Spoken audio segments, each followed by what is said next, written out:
Hello students, good morning. हम लोग modulation के बारे में पढ़ रहे हैं। मॉड्यूलेशन में आपको बताया गया है कि 3 प्रकार के मॉड्यूलेशन होते हैं।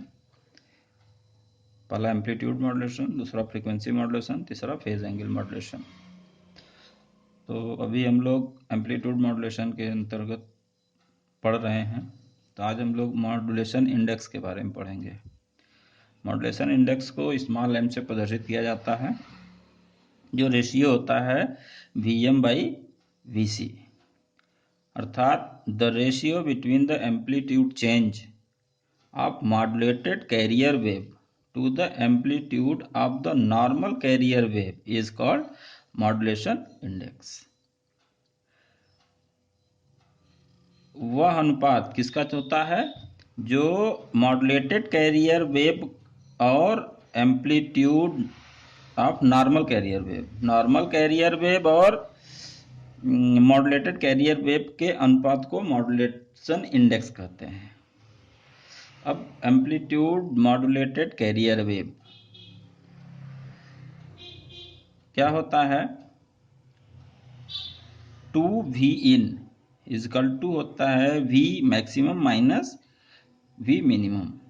यदि इसका पक्षांतर कर दिया जाए तो V इन बराबर होता है V maximum minus V minimum by 2।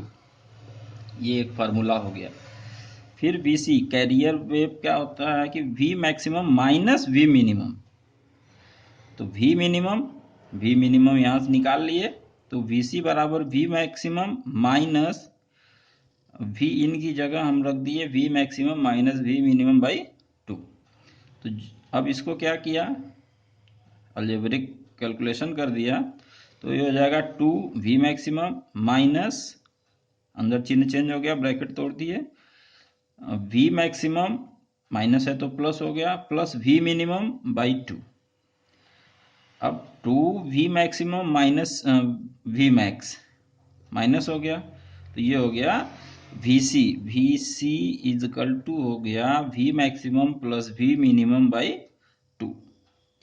Put the substituting value of V in is equal to Vm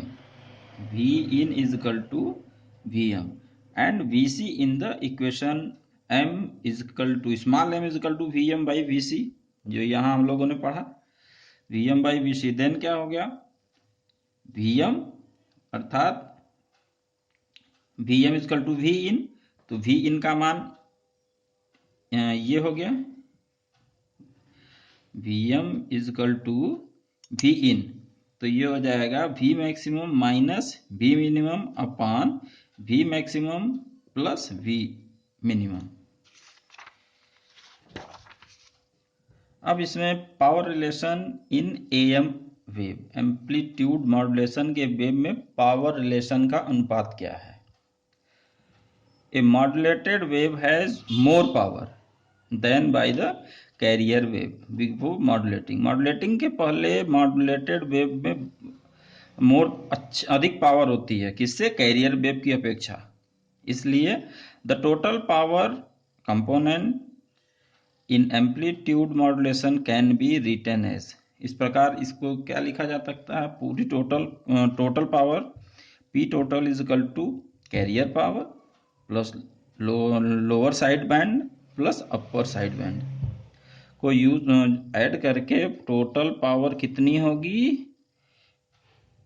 career wave की power LSB power plus USB power का योग। इसको ट्रांसमिट करने के लिए कुछ लिमिटेशन होती है, कुछ लिमिट होता है, जिसके कारण हम लोग एम्पलीट्यूड मॉड्यूलेशन को ट्रांसमिट कुछ लिमिटेड फ्रीक्वेंसी पे ही कर सकते हैं। क्यों ये पावर लिमिटेशन क्यों होता है? इसकी इफिशियंसी लो होती है, तो जिसमें लो इफिशियंसी होती है, लिमिटेड ऑपरेटिंग रेंज होता है, नॉइज होता है, मतलब शोरगुल होता है, और ऑडियो क्वालिटी पुअर होती है। तो लो इफिशियंसी क्या है? Since the useful power that lies in the small band is quite small, so the efficiency of AM system is low. Next, limited power operating range. The range of operation is small due to low efficiency. Thus, transmission of signal is difficult. The range of operation is small. इसकी range of operation का range क्या होती है, छोटी होती है. क्यों छोटी होती है? क्योंकि इसकी इफिशियंसी कम होती है. इसलिए ट्रांसमीटर में, सिग्नल के ट्रांसमीटर में the transmission of the signal is difficult, परेशानी आती है. Noise in reception. At the radio receiver find it difficult to distinguish between the amplitude variation that represent noise. Poor audio quality, मतलब इसकी audio quality भी poor होती है. To obtain high fidelity reception, all audio frequency till 15 kilohertz must be reproduced, and this necessitates the bandwidth of 10 kilohertz.